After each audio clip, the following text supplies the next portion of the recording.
This old building is one of a few reminders of the original site of Westville. Westville provided an 1850s living history museum experience. The Living History Museum began its operation in the city of Lumpkin, which was founded in 1829. Lumpkin is located in Stewart County at the west central part of the state. This courthouse, which towers in the middle of Lumpkin's town square, was built in 1895. Walking around the town square, I've noticed that some of the buildings' build dates are stamped on metal plates at their entrances. Lumpkin was once a stagecoach stop during the 1800s. The Beddingfield Inn provided room and board for many early travelers. It was built in 1836. I once published this video, which included a tour of this historical inn. Westville, Lumpkin was located southeast of town on the Trotman Road. This gate was its main entrance. Visitors began exploring Westville in April of 1970. Westville Lumpkin closed, according to Google, in 2016. It was relocated about 35 miles away in Columbus, Georgia. I couldn't see any of the old buildings around the main entrance, just this big pile of brick.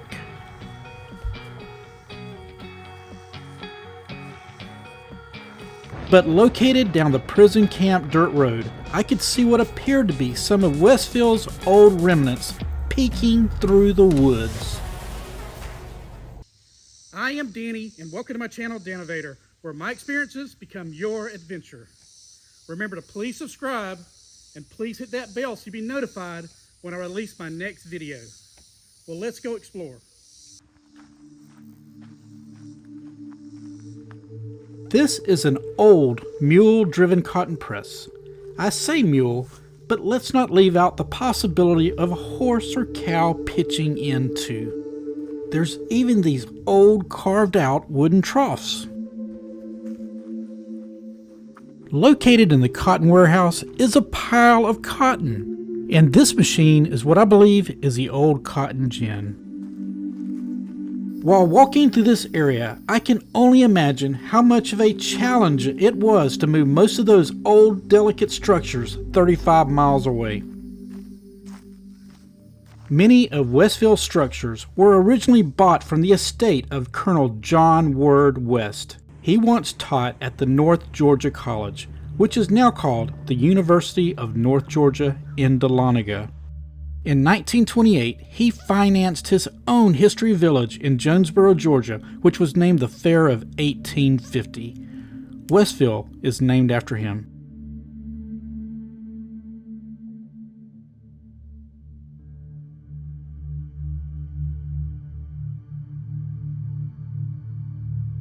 We will now leave Lumpkin and begin our drive to Westville's newer location in Columbus, Georgia. We'll see what other interesting things await us along the way. About 9 miles from Lumpkin, off of US 27 on Highway 39, is this unique and unusual roadside attraction, the Stewart County Recreational Park Flowing Well. There's a wooden well hanging from the bottom of the sign. It is here that you will find what appears to be a water spigot that somebody forgot to turn off. But in fact, it's a continuously flowing artesian well. An artesian well, what I understand, is when the wellhead is lower than its water table. As a result, the water flows out of the well without the use of a pump. I read that this well was probably dug out in the 1920s and that the concrete base was added in the 1940s. There's a mini stream that disappears into the woods.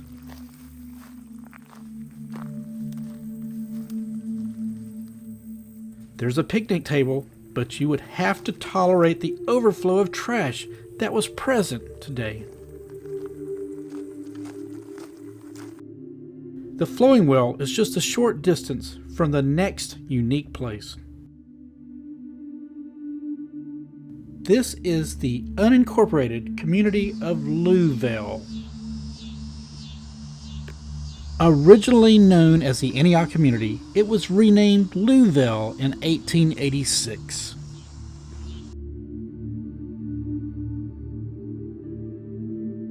Louvale is famous for what is known as Church Row. At this amazing site is a collection of 3 historical churches and a schoolhouse. The first structure is the Antioch Primitive Baptist Church. This church was built in 1885, replacing its original log structure.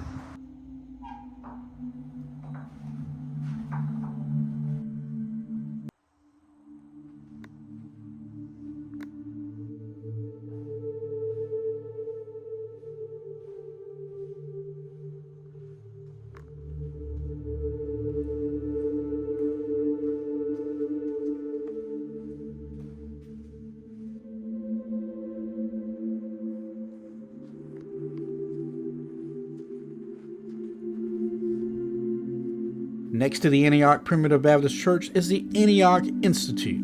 It was built in the 1850s. How about that date? The Westville village is also based on the 1850s era. This building was believed to be first used as a church before the Antioch Church was built. Louvale Grade School was held here. In 1928, the upper grades were moved to Lumpkin, while the elementary school remained until 1942. Now, this building is used as a community center.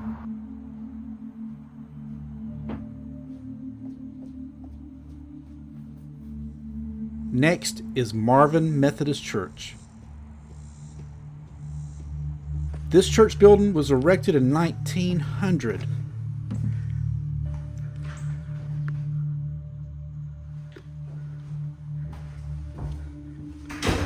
Marvin Methodist Church was originally founded in 1830 at a different location.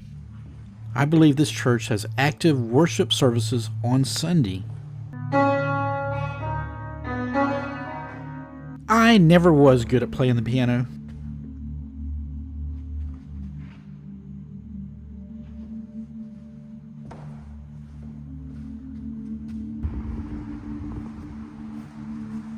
We are walking through what is sometimes referred to as the Louvale Church Row Cemetery. This brings us to our last church building, the New Hope Baptist Church. It was built in 1901.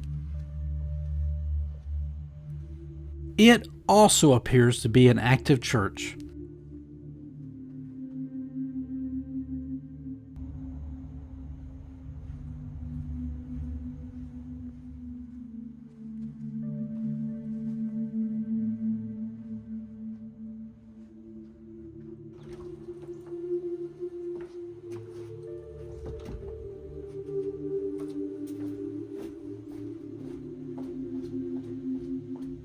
It was an incredible experience to see 3 denominations of religion side by side in a rural Georgia setting. Just past Louvale is Cusseta, Georgia. Cusseta is located in Chattahoochee County. This town was incorporated in 1855. This is their current courthouse. Its original courthouse is preserved at Westville, Columbus, where we're traveling today. Adjacent to the courthouse, down these abandoned railroad tracks, is this colorful building. Rain, snow, nor sleet. Was this Cusseta's old post office building? In the upper right-hand corner is this depiction of a building. It is the old 2-story jail which is located behind the courthouse.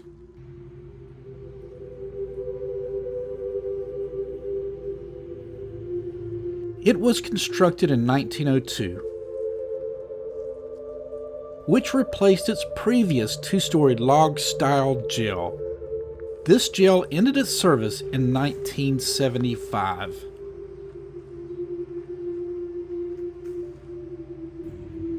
Next to the jail, I noticed these 2 hearses.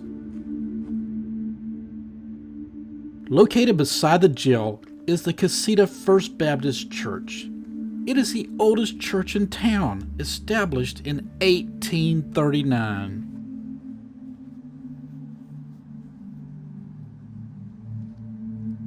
Down Well Street, north of town at this site, Cusseta briefly had the tallest man-made structure on the face of the earth. It was the WTVM, WRBL TV, and WVRK FM tower. It was built in 1962.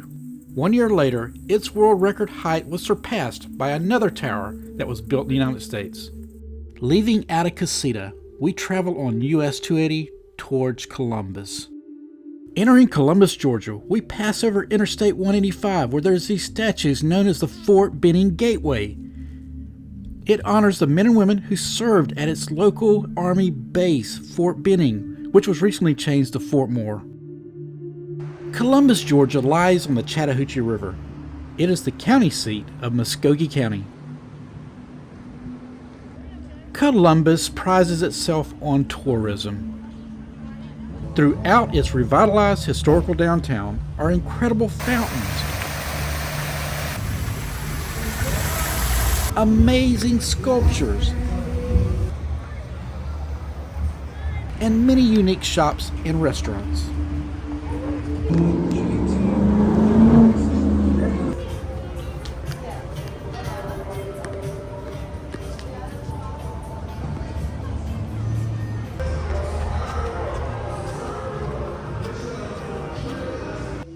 Whitewater rafting is a popular pastime down by the river. Located by Columbus River Walk is this enormous old mill. The sights around the mill add to the appeal of the historical downtown district.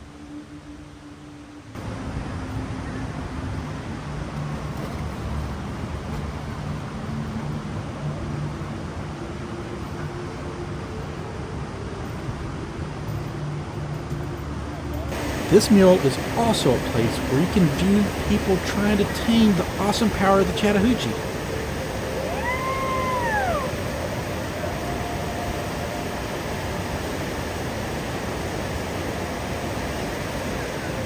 He's okay.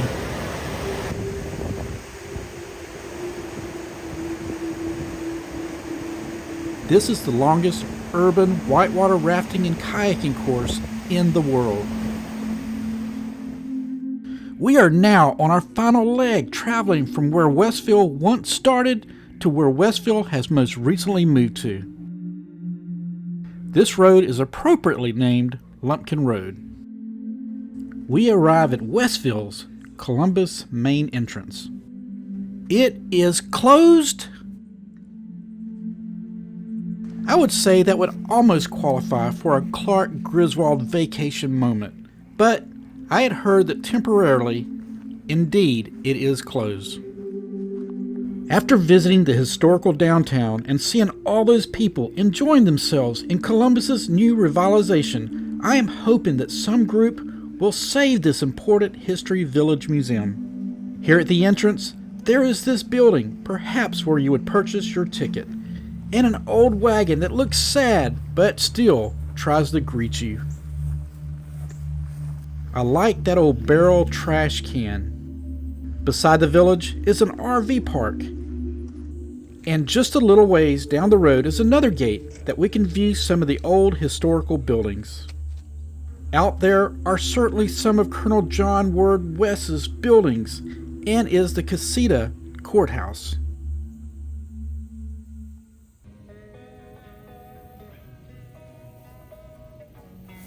Well, I hope y'all enjoyed my video today of us exploring where Westville used to be and where Westville is now.